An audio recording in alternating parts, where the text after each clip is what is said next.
ಅರ್ಜಿದಾರರ ವಾದದಲ್ಲಿ ಹುರುಳಿದೆ ಅವರ ಆತಂಕ. ಈಗ ನಾವೇನಾದ್ರೂ ನಿರ್ಧಾರವನ್ನ ತೆಗೆದುಕೊಳ್ಳದೆ ಹೋದ್ರೆ ಅಷ್ಟೊತ್ತಿಗೆ ಸರ್ವೆನೇ ಮುಗಿದು ಹೋಗ್ಬಿಡುತ್ತೆ. ಆಗ ಅವರ ಅರ್ಜಿಗೆ ಯಾವುದೇ ರೀತಿಯ ಮೌಲ್ಯಗಳು ಇರೋದಿಲ್ಲ. ಆ ಕಾರಣಕ್ಕಾಗಿ ಇದನ್ನ ನೀವು ಮುಂದೂಡಬಹುದಾ ಅನ್ನುವಂತಹ ಪ್ರಶ್ನೆಯನ್ನು ಕೂಡ ಪೀಠ ಎತ್ತಿದೆ.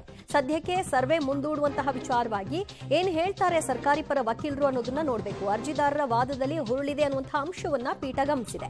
ನಾಳೆಗೆ ವಿಚಾರಣೆಯನ್ನ ಮುಂದೂಡುವಂತೆ ಅಭಿಷೇಕ್ ಮನು ಸಿಂಘ್ವಿ ಅವರು ಮನವಿಯನ್ನ ಇಟ್ಟಿದ್ದಾರೆ. ಮಧ್ಯಂತರ ಆದೇಶ ನೀಡದೆ ಮುಂದೂಡಲು ಮನವಿಯನ್ನ ಮಾಡಲಾಗಿದೆ. ಸದ್ಯಕ್ಕೆ ಸರ್ವೆ ಮುಂದೂಡುವ ವಿಚಾರಕ್ಕೆ ಸಂಬಂಧಪಟ್ಟ ಹಾಗೆ ಏನ್ ತೀರ್ಮಾನ ತೆಗೆದುಕೊಳ್ಳುವ ವಿಷಯದಲ್ಲಿ ನಾಳೆಗೆ ಅರ್ಜಿಯ ವಿಚಾರಣೆಯನ್ನ ಮುಂದೂಡಿ ಅಂತ ಕೋರಿದ್ದಾರೆ ಅನ್ನೋದನ್ನ ನೋಡಬೇಕು. ಮಧ್ಯಂತರ ಆದೇಶ ಕೊಡಿ ಅನ್ನೋದು ಅರ್ಜಿದಾರರ ಪರ ವಕೀಲರ ವಾದ ಆಗಿತ್ತು. ಆದರೆ ಸರ್ಕಾರಿ ಪರ ವಕೀಲರು ಮಧ್ಯಂತರ ಆದೇಶ ಕೊಡಬಾರ್ದು, ಆ ರೀತಿ ಕೊಟ್ರೆ ಈಗಾಗಲೇ ಆರಂಭ ಆಗಿರುವಂತಹ ಪ್ರಕ್ರಿಯೆ ಇವತ್ತಿನಿಂದ ಅದಕ್ಕೆ ಖರ್ಚಾಗ್ತಾ ಇರುವಂತಹ ಹಣ ಇದೆಲ್ಲವೂ ಕೂಡ ವೇಸ್ಟ್ ಆಗುತ್ತೆ ಮತ್ತು ಇದು ಹಿಂದಿನ ದತ್ತಾಂಶಗಳ ಅಪ್ಡೇಟೆಡ್ ಮಾಡ್ತಾ ಇರುವಂತಹ ಒಂದು ಸಮೀಕ್ಷೆ ಆಗಿದೆ. ಇದು ಸಾಮಾಜಿಕ ಶೈಕ್ಷಣಿಕ ಆರ್ಥಿಕ ಸಮೀಕ್ಷೆ ಅನ್ನುವಂತಹ ವಿಷಯವನ್ನ ಇಟ್ಟಿದ್ದಾರೆ. ಮಧ್ಯಂತರ ಆದೇಶ ನೀಡದೆ ಮುಂದೂಡಲು ಮನವಿಯನ್ನ ಮಾಡಲಾಗಿದೆ. ಸದ್ಯಕ್ಕೆ ಸರ್ವೆ ಮುಂದೂಡುವುದಕ್ಕೆ ಸಾಧ್ಯವೇ ಅನ್ನುವಂತಹ ಪೀಠದ ಪ್ರಶ್ನೆಗೆ ಬಹುಶಃ ನಾಳೆ ಮತ್ತೆ ವಿಚಾರಣೆಯನ್ನ ಆರಂಭ ಮಾಡುವಂತಹ ನಿರ್ಧಾರಕ್ಕೆ ಬರಬಹುದು ಅಂತ ಕಾಣಿಸುತ್ತೆ.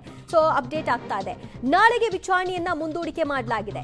ಕೋರ್ಟ್ ಕೇಳ್ತಾ ಇತ್ತು ಪದೇ ಪದೇ ನಾಳೆಗೆ ಈ ಅರ್ಜಿಯ ವಿಚಾರಣೆಯನ್ನ ಮುಂದೂಡಬಹುದಾ ಅಂತ. ಇದಕ್ಕೆ ಅರ್ಜಿದಾರರ ಪರ ವಕೀಲರು ಇಲ್ಲ ಮಧ್ಯಂತರ ಆದೇಶ ಕೊಡಿ ಅಂತ ಮನವಿಯನ್ನ ಮಾಡ್ತಾ ಇದ್ರು. ಕೋರ್ಟ್ ಎರಡೂ ಕಡೆಯ ವಾದ ಪ್ರತಿವಾದ ಎರಡನ್ನೂ ಕೂಡ ಆಲಿಸಿ ನಾಳೆಗೆ ವಿಚಾರಣೆಯನ್ನ ಮುಂದೂಡಿಕೆ ಮಾಡಿದೆ. ನಾಳೆ ಮಧ್ಯಾಹ್ನ 2:30ಕ್ಕೆ ಮಧ್ಯಂತರ ತಡೆಯಾಜ್ಞೆ ಬಗ್ಗೆ ವಿಚಾರಣೆಯನ್ನ ಕೈಗೆತ್ತಿಕೊಳ್ಳಲಾಗುತ್ತೆ. ತುರ್ತು ನಿರ್ಧಾರ ಆಗಬೇಕು ಅನ್ನುವಂತ ಹಿನ್ನೆಲೆಯಲ್ಲಿ ತುರ್ತು ಅರ್ಜಿಯನ್ನ ಹಾಕೊಳ್ಳಲಾಗಿತ್ತು. ಅದರಂತೆ ಇವತ್ತು ಪೀಠ ವಿಚಾರಣೆಯನ್ನ ಆರಂಭ ಮಾಡಿದ್ದು ನಾಳೆಗೆ ಮತ್ತೆ ಹೆಚ್ಚುವರಿ ವಿಚಾರಣೆಯನ್ನ ಆಲಿಸ್ತೀವಿ ಅಂತ ಕೂಡ ಹೇಳಿದೆ. ಈ ಹಿನ್ನೆಲೆಯಲ್ಲಿ ನಾಳೆ ಮಧ್ಯಾಹ್ನ 2:30ಕ್ಕೆ ಮಧ್ಯಂತರ ತಡೆಯಾಜ್ಞೆ ಬಗ್ಗೆ ವಿಚಾರಣೆಯನ್ನ ಪೀಠ ಕೈಗೆತ್ತಿಕೊಳ್ಳುತ್ತೆ. ಮತ್ತಷ್ಟು ಮಾಹಿತಿ ಪಡೆಯೋಣ ನಮ್ಮ ಪ್ರತಿನಿಧಿ ನರಸಿಂಹಮೂರ್ತಿಯಿಂದ. ನರಸಿಂಹಮೂರ್ತಿ, ಪೀಠ ಎರಡೂ ಕಡೆಯ ಒಂದು ನಿಲುವುಗಳನ್ನ ವಿಚಾರವನ್ನ ಆಲಿಸಿ ಒಂದು ನಿರ್ಧಾರಕ್ಕೆ ಬಂದಿದೆ. ನಾಳೆ ಅರ್ಜಿಯ ವಿಚಾರಣೆಯನ್ನ ಮಾಡೋಣ ಅಂತ. ಸೊ ಇದಕ್ಕೆ ಎರಡೂ ಕಡೆಯ ವಕೀಲರು ಏನ್ ಹೇಳಿದ್ದಾರೆ? ದಿವ್ಯಾ, ಇದೀಗ ಅಭಿಷೇಕ್ ಮನು ಸಿಂಘ್ವಿ ಅವರ ವಾದದ ಬಳಿಕ ಪೀಠ ಅಲ್ಲಿರುವಂತಹ ಅರ್ಜಿದಾರರನ್ನ ಪ್ರಶ್ನೆ ಮಾಡಿದೆ. ಯಾರ್ಯಾರು ಈ ಪ್ರಕರಣದಲ್ಲಿ ಒಂದು ಸಮೀಕ್ಷೆ ಏನಿದೆ, ಜಾತಿ ಜನಗಣತಿಯನ್ನ ತಡಿಬೇಕು, ರದ್ದು ಮಾಡಬೇಕು, ಅದಕ್ಕೆ ತಡೆಯನ್ನ ಕೊಡಬೇಕು ಅಂತೇಳಿ ಅರ್ಜಿಯನ್ನು ಸಲ್ಲಿಸಿದ್ದಂತಹ ಅರ್ಜಿದಾರರ ಪರ ವಕೀಲರಿಗೆ ಈಗ ನೀವು ಈ ಒಂದು ಪ್ರಕರಣವನ್ನ ನಾಳೆಗೆ ನಾವು ವಿಚಾರಣೆಯನ್ನ ಮುಂದುವರಿಸಬಹುದೇ ಅನ್ನೋ ಮಟ್ಟಿಗೆ ಮನವಿಯನ್ನ ಮಾಡಿಕೊಂಡಿದೆ. ಈ ಸಂದರ್ಭದಲ್ಲಿ ಅಭಿಷೇಕ್ ಮನು ಸಿಂಘ್ವಿ ಅವರು ನಾಳೆಗೆ ಪ್ರಕರಣವನ್ನ ಬೇಕಾದ್ರೆ ನೀವು ಕೈಗೆತ್ಕೊಳ್ಳಿ, ವಿಚಾರಣೆಯನ್ನ ಮುಂದೂಡಿ, ಆದರೆ ತಡೆಯಾಜ್ಞೆಯನ್ನ ನೀಡಬೇಡಿ ಅನ್ನೋ ಮಟ್ಟಿಗೆ ಮನವಿಯನ್ನ ಮಾಡಿಕೊಂಡಿದ್ದಾರೆ.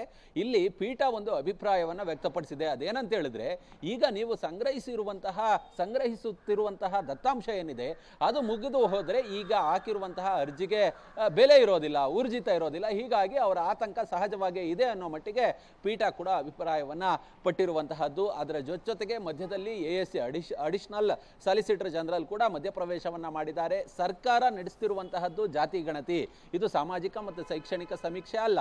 ಜಾತಿ ಗಣತಿ ಹೆಸರಲ್ಲಿ ಇವರು ದತ್ತಾಂಶವನ್ನ ಸಂಗ್ರಹವನ್ನ ಮಾಡೋದಕ್ಕೆ ಈ ಬೇಸಿಗೆ ರಾಜ್ಯದಲ್ಲಿ ಒಂದಷ್ಟು ಜಾತಿ ಜನಗಣತಿ ವಿಚಾರವಾಗಿ ಇಲ್ಲಿ ಸೆನ್ಸಸ್ ಅನ್ನ ಮಾಡೋದಕ್ಕೆ ಮುಂದಾಗಿದೆ. ಹೀಗಾಗಿ ತಡೆಯಾಜ್ಞೆಯನ್ನ ಕೊಡಬೇಕು ಅನ್ನೋ ಮಟ್ಟಿಗೆ ಅಡಿಷನಲ್ ಸಾಲಿಸಿಟರ್ ಜನರಲ್ ಕೂಡ ಮನವಿಯನ್ನ ಮಾಡ್ಕೊಳ್ತಾರೆ. ಸದ್ಯ ಹೈಕೋರ್ಟ್ ಯಾವುದೇ ತಡೆಯಾಜ್ಞೆಯನ್ನ ಕೊಟ್ಟಿಲ್ಲ. ಅಂದ್ರೆ ಇವತ್ತು ನಡೆಯುತ್ತಿರುವಂತಹ ಜಾತಿ ಜನಗಣತಿ ಏನಿದೆ ಅದಕ್ಕೆ ತಡೆಯಾಜ್ಞೆಯನ್ನ ಕೊಟ್ಟಿಲ್ಲ. ನಾಳೆ ಮಧ್ಯಾಹ್ನ 2:30ಕ್ಕೆ ಹೈಕೋರ್ಟ್ ತಮ್ಮ ವಿಚಾರಣೆಯನ್ನ ಮತ್ತೆ ಮುಂದುವರಿಸೋದಾಗಿ ಹೇಳಿದ್ದಾರೆ. ಅಲ್ಲಿಗೆ ನಾಳೆ ಮತ್ತೆ ಎಲ್ಲ ಅರ್ಜಿದಾರರ ಪರ ವಕೀಲರಿರ್ಬೋದು, ಅದ್ರ ಜೊತೆಗೆ ಈಗ ರಾಜ್ಯ ಸರ್ಕಾರವನ್ನು ಪ್ರತಿನಿಧಿಸಿದಂತಹ ಅಭಿಷೇಕ್ ಮನು ಸಿಂಘ್ವಿ ಅವರು ಇರಬಹುದು, ಇವರೆಲ್ಲರೂ ಕೂಡ ನಾಳೆ ಮತ್ತೆ ತಮ್ಮ ಆರ್ಗ್ಯುಮೆಂಟ್ ಅನ್ನ ಮುಂದುವರಿಸಲಿದ್ದಾರೆ. ದಿವ್ಯಾ, ಓಕೆ, ಥ್ಯಾಂಕ್ ಯು ಮೂರ್ತಿ ನಿಮ್ಮೆಲ್ಲ ಮಾಹಿತಿಗೆ. ಮಧ್ಯಂತರ ಆದೇಶವನ್ನ ಕೊಡದೆ ನಾಳೆಗೆ ವಿಚಾರಣೆಯನ್ನ ಮುಂದೂಡಿಕೆ ಮಾಡಿದೆ. ನಾಳೆ ಮಧ್ಯಾಹ್ನ 2:30ಕ್ಕೆ ಅರ್ಜಿಯ ವಿಚಾರಣೆ ಆರಂಭ ಆಗುತ್ತೆ. ಸೊ ಮಧ್ಯಂತರ ಆದೇಶ ಕೊಡಬೇಕಾ ಅಥವಾ ಈ ವಿಷಯದಲ್ಲಿ ಏನಾಗುತ್ತೆ ಅನ್ನೋದು ಸದ್ಯ ಕಾದು ನೋಡಬೇಕು. ನಾಳೆ ವಿಚಾರಣೆಯ ಸಂದರ್ಭದಲ್ಲಿ ಈಗಾಗಲೇ ಕೋರ್ಟ್ ಕೇಳಿದೆ, ಒಂದ್ಸರಿ ಮಾಹಿತಿ ಸಂಗ್ರಹ ಮಾಡಿದ್ರೆ, ಅಂಕಿ ಅಂಶಗಳನ್ನ ಸಂಗ್ರಹ ಮಾಡಿದ್ರೆ ಅದನ್ನ ವಾಪಸ್ ಮಾಡಲಿಕ್ಕೆ ಸಾಧ್ಯ ಆಗಲ್ಲ. ಈ ಹಿನ್ನೆಲೆಯಲ್ಲಿ ಏನಾದರೂ ನಿರ್ಧಾರಕ್ಕೆ ಬರಬೇಕು ಅನ್ನುವಂತಹ ವಿಚಾರವನ್ನ ಕೋರ್ಟ್ ಕೂಡ ಹೇಳಿದೆ.